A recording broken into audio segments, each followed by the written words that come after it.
since February, you've released your debut EP, which is How to Lose a Girl in 7 Songs, which I loved the concept of playing off of like a rom-com. Thank you. And you've recently, released new music with Alexa Capelli, and you have so much going on. You have a new single that's coming out tomorrow, which is very exciting. And then you're also going to be heading on tour with Nightly this fall for their Wear Your Heart Out tour. So you're very booked and busy this year. Yes. Kind of like diving into a little bit about Not the 1975. I've listened to it. It's so good. And even like sonically, I can hear all of those like kind of guitar riffs that the 1975 has within their music, which I loved. So it definitely like pays homage to the band. And I know that there are references in the song. You referenced to Chocolate and No Caroline. I was wondering if you could kind of tell us about the inspiration and kind of the songwriting process behind the track, and then what made you incorporate, those references from the 1975's music. So it's actually really funny. So I got the concept. So like 10 months ago, around 10 months ago, 9 months ago, I was playing the guitar and I just came up with she said, I like your confidence, but you're not the 1975. And I literally got that because I was, I was at I was in LA and I was at a bar with some friends and I was talking to some girl and she was asking like what I did. And I told her I was like a musician or whatever. And, like, when somebody tells you that they're a musician, it's kind of like, they're like, are you really? And I was like, yeah, I'm like, I like just signed with like Atlantic Records, like all this stuff. And she literally told me, she was like, I mean, yeah, that's cool, but you're not Maddie Healy. That was like what she said. And I just thought that was so funny. And then the next day I was playing guitar and came up with that. And then throughout the process of the songwriting, we wrote like 3 different versions of the song, where that line was actually like in the pre-chorus of the song, and then we like wrote this chorus that we wanted to sound super 1975, but it never really was like the original versions. I was like, man, this concept is too good and it's too like tongue-in-cheek and it's too like meta to like settle on what we did. So we made like a couple different versions of the song, and then finally like we came up with the idea for like the chocolate and just saying something really like the lines of like, so I said, DJ, can you play, or like almost borderline like cheesy lines, that we just thought like, what can people attach onto, like when they're in a club with their friends, like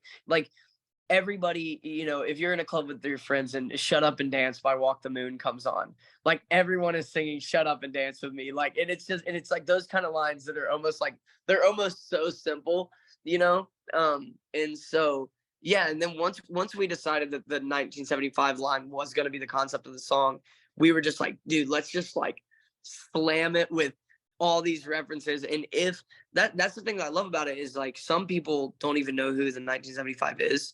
And like, it's one of those where it sounds simple enough that people who don't know who the band is are still going to be able to sing along to it, and still like, it's still going to capture that like same feeling. But then the people that are fans are like, oh my gosh, it's like Caroline. And then like at the end, the outro, when we do the sound like riff, the dun, dun, dun, dun, dun, dun, dun, like all that, I think 1975 fans will like freak out when they hear that.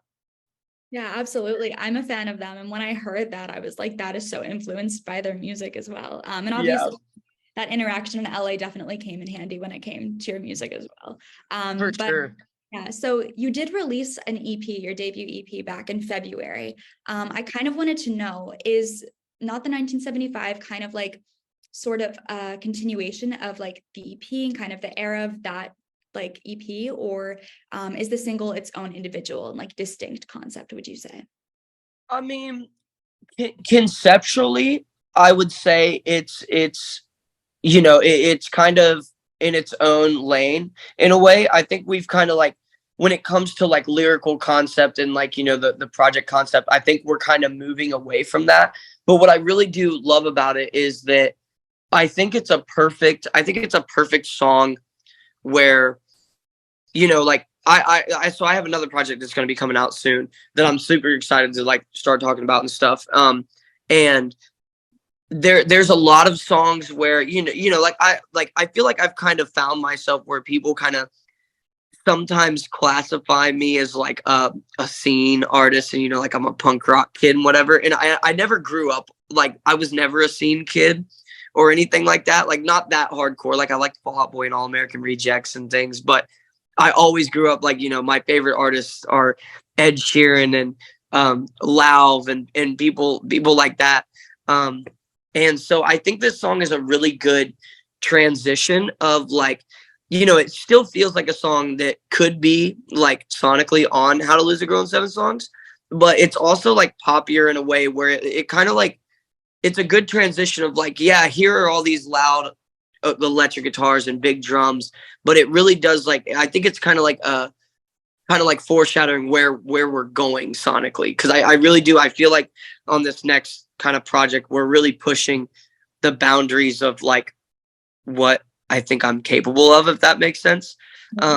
Like, I think a lot of the new songs are going to be not what people expect, but in a cool way. And I think the not the 1975 is the perfect like in between of like that rock music, but also that like straight down the middle pop radio stuff. Absolutely. And kind of like going off of like your song, I know that you're a big like Law fan, and I was also like Ed Sheeran as well. And moving more a little bit about like your artistry, a lot of your music, carries a lot of vulnerability. And I feel like as a musician, and when you first began writing music, what made you realize that you had a gift in songwriting and storytelling as an artist? I mean, if I'm being honest, I think it's weird to even say to myself that like I realized I had a gift. Like I just kind of like, I didn't even start writing songs till I was 19. And I just always thought like I was obsessed with singer-songwriters. Like, I was obsessed with Ed Sheeran and James T.W. and James Arthur and Sam Smith and like all of these people. And I always just thought like, man, it would be really cool to write songs that lyrically like almost deep in a way where it is storytelling, it is very singer-songwriter, but then you put loud electric guitars on them and you make it four to the floor beats where people can jump around, but still like not losing the like songwriting side of things. But yeah, I guess I'm still, I like I said, I think it's weird to even say that I have a gift, because I'm still like learning every day, and I'm still like nowhere near where I want to be one day. And I'm still, this is very much just like a job, you know what I mean? Like, in a good way, but it's a job that I want. But it's something that I'm still like every day I'm getting better, and I still have a long way to go. And um but yeah, I feel like that's kind of how I see that. And kind of like more along the lines of storytelling, I know that you talked a lot about Ed Sheeran and different artists that you love. Do you have any musical artists that, really influenced you within like your music, or do you have any like dream collaborations that you would love to like want to do? Ooh. I mean, yeah, like Ed Sheeran is probably the biggest one. I just remember being in like, I remember being in high school and being like watching videos of him play guitar, and seeing people like those singer-songwriters, and just, I don't know, maybe I was just weird, and I was just like, I would watch those guys and I'd be like, man, I think I could do that. Like, it was as simple as that. Like, I'd be like, man, if I like learned how to play guitar, I think I could write lyrics like that. And I think, and I always knew like, I'm not like, I still am not like an amazing singer, but I always knew that I was like good enough. And I was like, man, like, if I could pick up a guitar and learn how to play guitar, like, I think I could do that. And so that was kind of what got me into it. But Ed Sheeran is probably the biggest, like, when it comes to collabs, I'm kind of like down for whatever. And I don't really even know who would be my dream collab, because I feel like, like, for example, like having the song with Alexa Capelli. Like, I've known who Alexa is for like a year and a half. I would have never thought in a million years that I would have a song with her. And I think that's what makes it cool, is like the collabs is the unexpected. But I would love to, you know, maybe not have a song together, but like to write a song with like someone like Ed Sheeran, or Julia Michaels is like one of my favorite writers ever. Um, and just like collab in that kind of way. But then when it comes to like releasing a song with another artist, I think that's kind of like, we'll see, because it's like, if Lil Nas X wanted to put out a song, like, that'd be amazing. Like, I would die to put out a song with Lil Nas X. So Yeah, I think that one's kind of up in the air when it comes to that. Yeah. And I feel like, it's so important to have like it's more of like a genuine way, kind of how you talked about with Alexa, which I was just going to ask you about in a second. Yeah. About how you built this collaboration with her and like how you guys were friends. And I know that within your EP, I know that I've seen interviews where you've talked about how you've kind of collaborated with your friends, and most recently you've collaborated with Alexa. I kind of wanted to know for the song Backwards, how was your experience working on the collaboration and, including the process of creating the song and, the music video concept? Yeah. Well, so to be honest, like, so when I say I know Alexa, I mean like in terms of like a fan. Like I've know like I didn't even meet her until a couple weeks ago. Like when we did the music video was the day I met her actually. Um, but I'd heard her music, and they basically their team had reached out, and I guess Alexa was a fan, which I was like, oh, that's awesome. Like, cause I was a fan of her. I was like, oh, that's super cool that she listens to my stuff. And then they actually sent the song with like my empty verse. They had the chorus. She wrote it with another artist. Do you know Christian French? Yes, yeah, I do. Yes, and I like love. I've been listening to his music since I was like in high school. And they basically sent it over, and my manager called me and was like, hey, this girl Alexa Capelli wants you to be on a song. And I was like, what? I was like, no way. And I was obviously like, I was like, send it to me, let me hear it. And I heard it one time and I like fell in love. I was like, oh, I have to do this. And so I ended up just like, I wrote my verse and recorded my parts here in Nashville just with my producer Cam. Um, and it just like it just worked, you know. It was one of those things. I was like pretty nervous because I didn't want to send my verse and them not like it.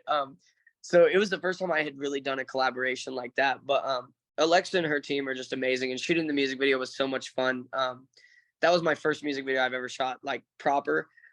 So yeah, it was really cool. And her and I have talked. I'm actually gonna see her tonight. She's in Nashville. She's gonna come out to our little like release party that we're doing. So yeah, That sounds amazing. You guys, it's such a good song, by the way. I love it. And the thank vocals you. fit so well together.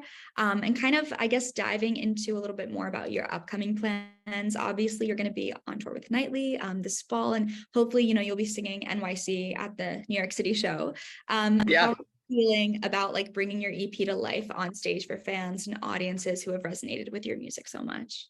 honestly, I'm so stoked because I haven't really had the chance to like I went on tour. So I was lucky enough, I went on tour with band Camino last year, who's like one of my favorite bands ever.